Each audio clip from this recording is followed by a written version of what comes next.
के साथ यथा शास्त्रम विहरति स्वकर्मसु सज्जनः, जब शास्त्रों का हम चिंतन करेंगे उसमें विहार तो अपने आप काम क्रोध लोभ पर अनुशासन होता जाएगा।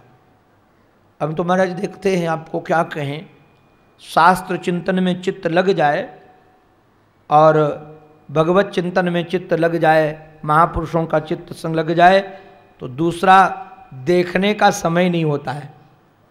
हम तो कई बार देखते हैं कि दूसरा, वहाँ भागवत भी महाराज करते हैं तो कई बार हमारे सेवकों को पता है, मैं पोथी लिए लिए उठता हूँ और कई बार महाराज पोथी हाथ में होती है और नाश्ता करता हूँ और भाग जाता हूँ व्यासपीठ पर। समय ही नहीं मिलता बिल्कुल दूसरे चीज का चिंतन करने का, इधर उधर मन कहाँ से जाएगा। ये मन को जब रिक्त स्थान ही नहीं मिलता है महाराज, हमको तो इससे बढ़िया साधन दुनिया में कोई दूसरा लगता नहीं है, क्योंकि शास्त्र चिंतन होता रहता है, महापुरुषों का चिंतन होता रहता है। तो महाराज यही यहाँ प्रशंसा करते हैं, कहते महापुरुषों का जब आप ये चिंतन करेंगे और महापुरुषों का संग करेंगे तो निश्चित रूप से क्या होगा, आप महापुरुषों से बार बार ये युक्ति अनुभूति के सुनेंगे। न चोत्पन्नम न चैवासीत दृश्यम न च भविष्यति वर्तमाने नैवासीत परमेवास्य वेदितम न चोत्पन्नम न चैवासीत न चैव आसीत। ये जगत जो आप देख रहे हैं, इस जगत का प्रादुर्भाव ही नहीं हुआ, जन्म ही नहीं हुआ, ये उत्पन्न नहीं हुआ और न ये है ही, ये महाराज है भी नहीं। चैव आसीत न, और महाराज ये जो आपको दृश्यम न च भविष्यति, ऐसा नहीं कि आज है नहीं तो कल पैदा हो जाएगा। महाराज ये कल भी पैदा होने वाला नहीं है। तो वर्तमान में ये जो दिख रहा है वो क्या है, बोले महाराज वर्तमानोपि नहीं वासित, ये वर्तमान होने दिखने पर भी या बिल्कुल नहीं है, अगर है तो केवल भ्रम मात्र है, इसके अलावा कुछ नहीं है। जैसे रज्जु में सर्प का भ्रम हो जाता है वैसे उसके अलावा महाराज कुछ नहीं है। जैसे ठूठ में वैद्य का भय हो जाए, खरगोश में सींग का भय हो जाए कि महाराज सींग है इसके खरगोश के, जैसे बंध्या का पुत्र का महाराज भ्रम हो जाए, ये जैसे नहीं है वैसे ये जगत भी नहीं है। ये जगत का महाराज अत्यंता भाव है। श्री राम जी महाराज ने कहा कि हे गुरु जी, केनोपायेन भगवन अहंकारो न वर्धते तम त्वाम कथय में ब्रह्मन संसार ब्रह्म शांतये। हे गुरु जी, आप कृपा करके, हम आपके चरणों में बारंबार वंदन करके प्रार्थना करते हैं, केनोपायेन भगवन अहंकारो न वर्धते। ये शरीर के प्रति थोड़ा भी महाराज सजग न रहो तो ये शरीर के प्रति अहंकार हो जाता है कि नहीं, मैं शरीर हूँ। ये सब विद्या कहना तो महाराज सरल है, किंतु थोड़े भी सजग न रहो, हम कई बार देखते हैं तो इस शरीर का अपमान अपना अपमान लगने लगता है, शरीर की प्रशंसा अपनी प्रशंसा लगने लगती है, शरीर का सुख दुख अपना सुख दुख लगने लगता है, शरीर का जन्म मरण अपना जन्म मरण लगने लगता है। तो हमारे राम जी महाराज कहते हैं, राघव ने हमारे बड़े प्रेम से कहा गुरुजन के चरणों में वंदन करने के लिए, हे गुरुदेव, केनोपायेन भगवन, हे भगवन अहंकारो न वर्धते, इस शरीर के प्रति अहंकार का वर्धन न हो, तम त्वाम कथय में ब्रह्मन, हे ब्रह्मन आप हमको कहिए, क्योंकि महाराज ये शरीर के प्रति जो अहंकार है ये संसार भय को देने वाला है। ये शरीर के प्रति क्यों निश्चित है, शरीर के साथ हमने अहंता जोड़ी तो मरण का भय आएगा ही आएगा, बिछुड़ने का दुख लगेगा ही लगेगा, क्योंकि शरीर के साथ जो हमारा हुआ तो रोग भी हमको सताएंगे।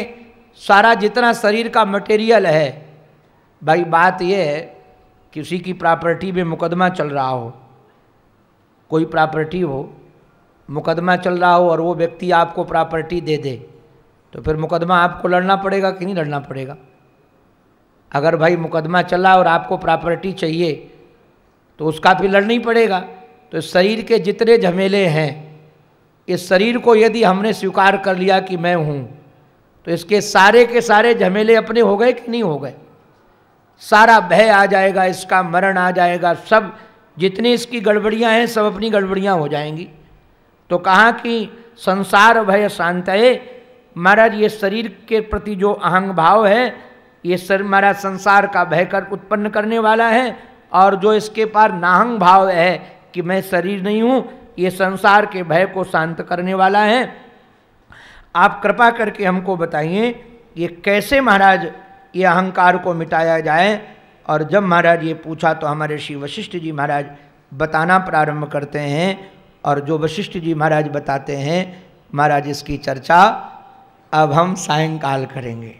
सायंकाल की कथा आज भजन नहीं करवाया, हमको लगा समय बहुत कम है, अब क्या करें, हम ही को लगा कि अभी मैंने चालू किया, आज तो मैंने कुछ कथा कही नहीं, अब हम ही को ऐसा लग रहा है कि कुछ कथा हुई नहीं। सायंकाल की कथा बहुत रसीली है नारायण।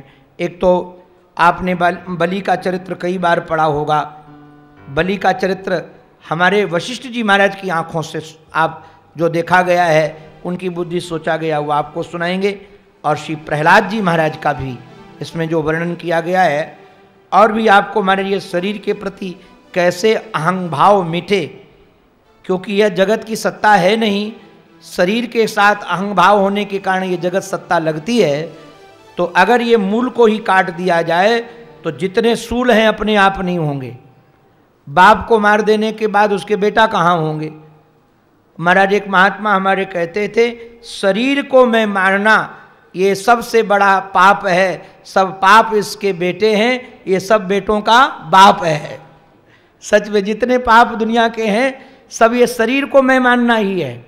जितने जगत के पाप हैं शरीर को मैं मानना ये सबसे बड़ा पाप है, और जगत के जितने पाप हैं इस पाप के ही बेटे हैं। तो शरीर के प्रति हमारी अहंता न हो, बस यह कैसे किया जाए। तो हमारे श्री वशिष्ठ जी महाराज ने कई कई युक्तियाँ दे करके महाराज ऐसे ऐसे दृष्टांतों को दे करके इन्होंने समझाया है। इसमें एक बहुत बढ़िया दृष्टांत आपको आज और सुनने को मिलेगा जनक जी महाराज को। जनक महाराज क्या, आप आज मैं चिंतन कर रहा था जनक जी का चरित्र पढ़ करके कि जनक जी महाराज को सिद्धों ने जगाया। जनक जी महाराज को आकाश मार्ग में सिद्धों ने आपस में चर्चा की, और सिद्धों की चर्चा सुन करके इनको वैराग्य हो गया। और वैराग्य हुआ जब जनक जी महाराज को, तो उन्होंने अपने स्वरूप का चिंतन करना प्रारंभ किया। उसके बाद ऐसा बोध हुआ इनको कि बोध हो जाने के बाद चाहे कहीं भी रहे कोई दिक्कत नहीं रही, राज्य भी संभाला किंतु कोई राग नहीं रहा। तो सिद्ध ये महाराज गुरुजन भी बड़ी कृपा करते हैं, किसी न किसी रूप में हमको जगा देते हैं। तो ये सिद्धों ने सिंह जनक जी महाराज को जगाया है, और कैसे ये बोध की ओर अग्रसित हुए इसकी चर्चा सायंकाल के पावन पवित्र समय में। अंत में अपने आराध्य के पावन चरणों में हमारी बारंबार यही प्रार्थना है, हमारी मति, हमारी रति, हमारी गति एकमात्र उन्हीं के पावन पवित्र चरणारविंदों में बनी रहे। इसी प्रार्थना के साथ ये उनकी वाणी उन्हीं के पावन पवित्र चरणारविंदों में समर्पित।